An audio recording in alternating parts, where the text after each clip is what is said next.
The Shale Gas Southern Africa conference kicks off in Cape Town today. Among the issues the conference will discuss is whether the full potential of robust shale gas production can be realized in an environmentally responsible manner. Well, joining us from our Cape Town studios for what remains a highly controversial debate is Jan-Willem Eggink. He's General Manager of Upstream Operations at Shell. A very warm welcome to you, Jan-Willem. Thank you.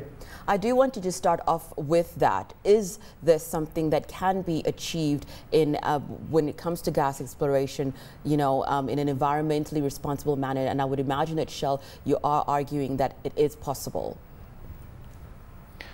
Absolutely. I think you have to look at the evidence basically in the United States, where more than 1 million wells have been drilled, and it has been shown there that as long as you operate at very high standards, which we would do, there's no reason at all to be concerned about any environmental issues. The other point to make as well is that our operations, if we would find gas and would be able to make it commercial, if we would go into development, it would actually occur in a very small area in the Karoo. It would be in an area of maybe 30 by 30 kilometers, and at surface you would only have 60, 70 soccer field-like areas where drilling occurred initially, and if the wells have been drilled, there would be only a small area that would be occupied, and there would be no activity anymore. Jan-Willem, I want to talk a little bit about the conference. One of the speakers is going to be talking about the environmental impacts and the geophysical risks of shale gas development. And one of the things they do talk about that could be potentially problematic, and this is where a lot of the debate on exploration in the Karoo has been, is very high water consumption that extracting this shale gas would be. How do you go about that? You are talking about small footprint, but when you're talking about the amounts of water that you would need to be able to produce this effectively, is that not a cause for concern? Well, I've been in the Karoo and I know it's a water scarce area. So one of the first things we did when we entered this project is make a commitment to the people in the Karoo that we would not compete for their fresh water, and we will stand by that. In addition to that, I think the requirements for water of this project, you have to look at it in context. For instance, on a per energy basis, we use a third or half of the water as compared to coal.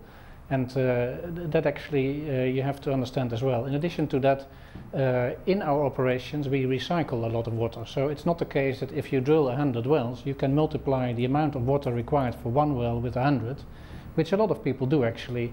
But that is not the case. We recycle sometimes 70, 80, sometimes even more water, 70% of the water in our operations. So by doing that, we actually use not a lot of water at the end of the day for this energy. Jan-Willem, you talked about exploration happening in the US, but there are reports that are saying that even within the US, there are several states that are against this kind of exploration. Then we've got a country like France that's also banned, gas shale exploration in that. How do you respond to that you do have significant opposition to this kind of exploration? Well, there's more and more proof actually happening and in the public domain in the United States that hydraulic fracturing is something which can be done safely, and there's no reason to be concerned about. This is a technique that is used for more than 60 years already in industry. We've done this for a long time. There's nothing new to it. Recently, even in New York, the Environmental Protection Agency there released a report, I think it's something like 1,200 pages thick, and their conclusion is the same as I stated before. As long as you operate at high standards, there is no reason at all to be concerned.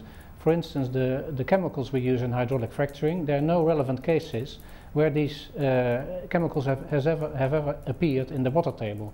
That's an important factor. Some people believe the water will be contaminated anyway, and that is completely incorrect.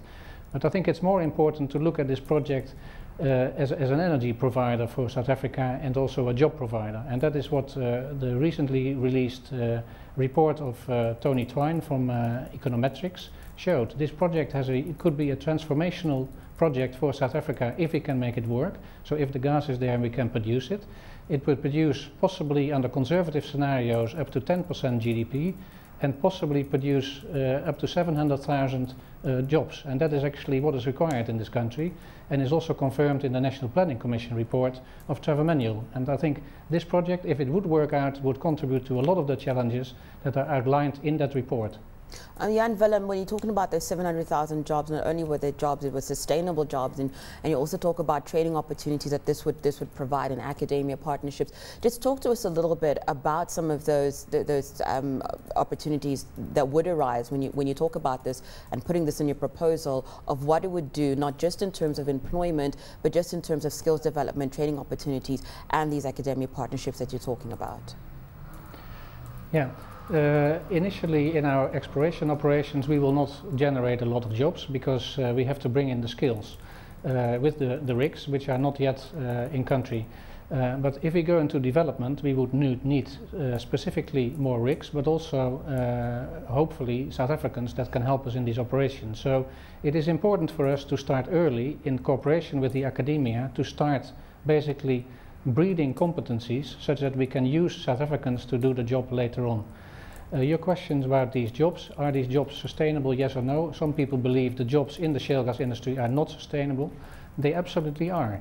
The jobs as calculated in the model run by econometrics are jobs not only related to the industry itself, so directly related to oil and gas operations, let's say, but also jobs further downstream, as we call it, in industries that will start up as a result of security of supply. And this development, shale gas development, if it would occur, would occur over 50, maybe 100 years. That would be very, they would have a small impact, but they would slowly, a development would move across very small areas in the Karoo. And so in that case, the jobs directly related to our operations would be sustainable, but also the jobs related to industries that start blossoming would also be sustainable. And that is what we also see in the United States. Yeah, Willem, I want to ask you about that sustainability, just not only on the job side, but on the entire industry. You know, the gas reserve estimations where this exploration is supposed to happen in the Karoo, the gas reserve estimations are equivalent to about 400 years of oil imports at 2010 rates. Now that's a lot, but then you do have environmentalists particularly saying, well, you do have all these economic benefits, but they're short term, and then you would say that they're longer terms. So how do you go around this debate? What is the actual proof in the countries where this is happening right now, in the regions that it's happening, that it is a sustainable industry? Well, this is what we see in the United States. In the United States, they started drilling for shale gas something like 15 years ago, and they created already hundreds of thousands of jobs. This is an industry that will continue and continue, and also in the United States we see there's now a supply of gas for the future for 50, 100, possibly even longer periods in years.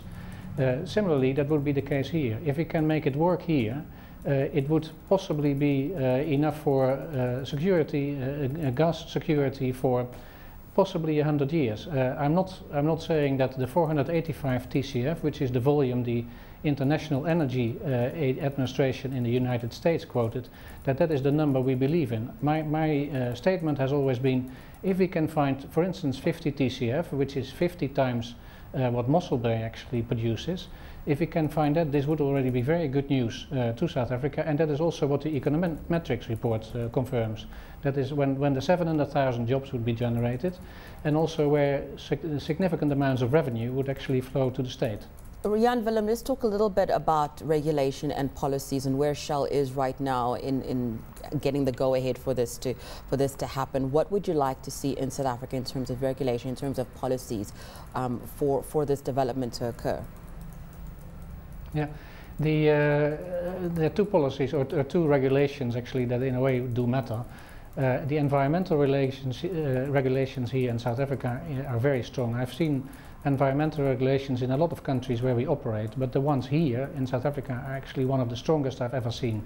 So I have no concerns at all there that if we follow these regulations there would be no concern. On the drilling and operations side, personally I believe there's no reason at all to have specific regulations for hydraulic fracturing. Hydraulic fracturing is something we do already for 60 years. There's nothing special about it. For us it's actually run-of-the-mill operations. So the regulations there pertaining to our operations would be simply regulations in my mind that pertain to drilling operations and not specifically to fracking.